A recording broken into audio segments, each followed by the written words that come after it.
Assalamualaikum warahmatullahi wabarakatuh. Waalaikumsalam. Al-Mukarram Ustadz, bagaimana hukumnya bila investasi digital koin? Lebih spesifiknya lagi adalah cash.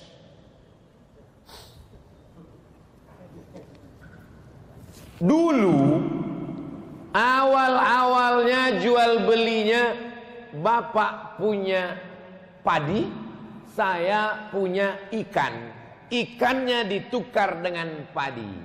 Kamu mau ikan ini tukar dengan padi? Mau. Karena nggak mungkin dia makan beras nggak pakai ikan. Saya pun nggak mungkin makan ikan nggak pakai nasi. Maka kita tukarlah. Ikan saya bagi 2, beras kamu bagi. Akhirnya setuju. Maka jual beli ini disebut dengan barter, bukan barcode. Ini yang paling tua, namanya barter. Kemudian maju lagi dari Yunani ada logam yang dicetak bulat-bulat, namanya dinar. Orang Yunani menyebutnya dinar. Sampai ke kota Makkah, sampai ke kota Madinah, dia disebut sebagai dinar. Tidak lagi pakai barter. Saya punya dinar, saya bisa beli apapun dengan dinar ini. Bisa beli tanah, bisa beli onta, bisa beli gandum pakai dinar. 1 dinar itu 4,25 gram emas. Meningkat dari barter menjadi dinar dan dirham. Meningkat yang ketiga. Yang ketiga, tidak lagi pakai dinar. Dinar tidak bisa lagi dibawa. Karena kalau sampai saya bawa dinar sekarang, bisa dikejar maling. Wah, itu ada dinar. Pakai cincin emas aja sekarang dirampok orang. Bukan diambil emasnya, sama jari-jarinya dia potong. Barter, di atas barter dinar, di atas dinar. Ini yang ketiga, keluarlah apa yang disebut dengan uang kertas. Uang kertas dicetak oleh negara supaya emas tidak berkeliaran di jalan. Di Indonesia ada berapa emas? Misal 1 ton. 1 ton emas dikeluarkan kertas senilai 1 ton itu. Negara hanya boleh mencetak kertas sebanyak emas di negara itu. Jadi kalau di negara itu emasnya cuma 50 kilo, maka boleh dicetak uang kertas senilai 50 kilo. Jadi di seluruh dunia ini yang paling banyak boleh dicetak kertas adalah di Pulau Jawa. Karena disitulah emas yang paling banyak.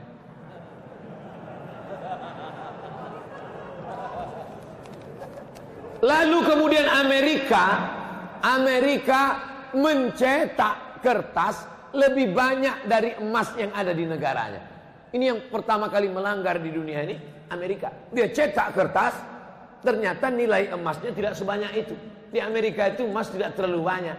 Kenapa sekarang emas paling banyak di Amerika? Bukan dari tanah Amerika. Emas itu dibawa dari Papua. Karena dia punya perusahaan di Papua. Dia sedot emas itu dia bawa. Lalu kemudian Amerika melanggar itu. Dia cetak kertas banyak-banyak, emasnya tidak sesuai dengan itu. Tapi karena dia punya kekuasaan, dia menguasai dunia, akhirnya boleh negara mencetak uang kertas walaupun tidak senilai dengan emas yang ada di situ.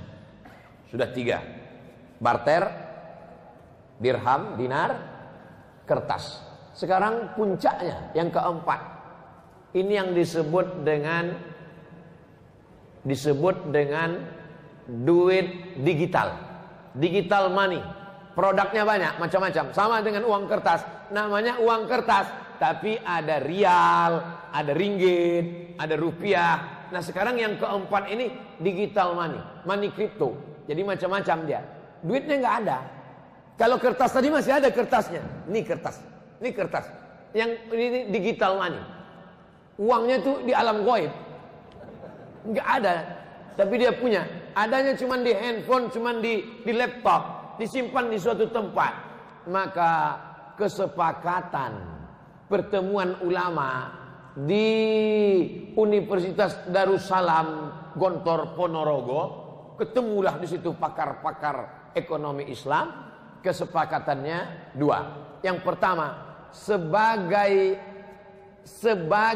alat tukar bisa. Sebagai alat tukar. Misalnya saya mau jual mobil saya. Datang jamaah dari Masjid Jami Al-Mukarramah. Ustaz Somad, ya, saya mau beli mobil Ustaz. Mana uangnya? Uangnya di alam gaib Ustaz. Saya pakai uang digital. Sebagai alat tukar, kalau saya mau, boleh. Saya terima uang digital kamu, ini kirim ke sini, saya simpan di akun ini, boleh. Sebagai alat tukar.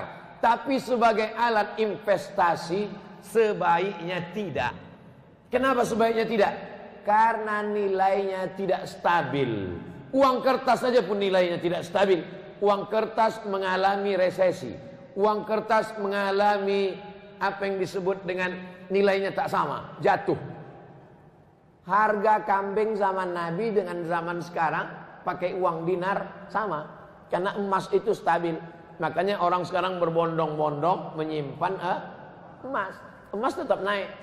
Emas dulu 1 gram 500.000. Sekarang emas sudah 1 juta. Nanti berganti zaman, berganti. Sedangkan uang, makanya kalau ada orang minjam uang, saya pinjam uang kamu 100.000 tahun 2020, dibayar tahun 2030 dengan 100.000. Mau apa enggak? Saya enggak mau. Karena dalam 10 tahun itu terjadi inflasi. Nilai uang itu jatuh. Tapi kalau emas tidak jatuh. Emas stabil. Nah, jadi ada satu usaha mau mengembalikan umat Islam ini kembali pakai emas, pakai mata uang emas. Kalau Eropa bisa pakai satu mata uang euro, umat Islam juga bisa pakai mata uang emas, dinar. Bisa atau tidak bisa? Bisa. Tapi umat yang paling bisa disatukan ini umat Islam. Tuhannya berapa? 1. Qul huwallahu ahad. Nabinya berapa? 1. Asyhadu anna Muhammadan Rasulullah. Kiblatnya berapa? 1. Orang Islam sholat arahnya di dunia ini cuma 1. Tapi yang paling sulit disatukan umat Islam. Subuh aja udah kulai. Satu pakai kunut, satu enggak kunut. Satu pakai usoli, satu enggak. Yang satu telunjuknya gini, yang satu gini-gini. Betul? Nah, makanya kita jaga persatuan. Masalah sepele-sepele ini jangan sampai merusak persatuan. Kesimpulannya, money crypto, uang digital sebagai alat tukar oke. Tapi sebagai investasi, beberapa pemain money crypto kehilangan uang. Bapak Ibu ikut tak berita? Si fulan artis terkenal kehilangan uang digital karena kehilangan karena sebagai alat investasi. Nah ini. Paham? Anggukkan aja kepala. Assalamualaikum warahmatullahi wabarakatuh.